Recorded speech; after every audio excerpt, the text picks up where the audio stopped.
Στη βασική τονωτική λοσιόν από έγχυμα βότανων που θα φτιάξετε, το σημαντικό είναι να επιλέξετε ένα μόνο βότανο κάθε φορά, ανάλογα με τις ανάγκες του δέρματός σας.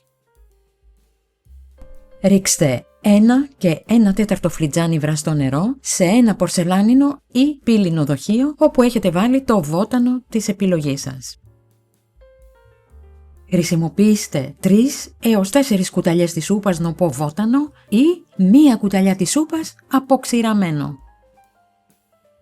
Αφήστε το να κρυώσει και στη συνέχεια μεταφέρετε το υγρό σε ένα δοχείο με βιδωτό καπάκι. Φυλάξτε το στο ψυγείο. Το έγχυμα διατηρείται περίπου για 1 εβδομάδα. Η τονωτική αυτή λοσιόν χρησιμοποιείται κρύα μετά τον καθαρισμό του προσώπου και τα αποτελέσματά της εξαρτώνται από το βότανο που θα επιλέξετε. Βότανα και χρήσεις. Χαμομήλι τονώνει τους χαλαρωμένους μυς του δέρματος. Μάραθος. Το έγχυμα από φύλλα και σπόρους βοηθά στον καθαρισμό των στιγμάτων. Μελισσόχορτο. Απαλύνει τις ρητίδες. Μέντα ή δυόσμος. Όλα τα είδη μέντας είναι εξαιρετικά στιπτικά. Δεντρολίβανο. Συσφίγγει το χαλαρωμένο δέρμα.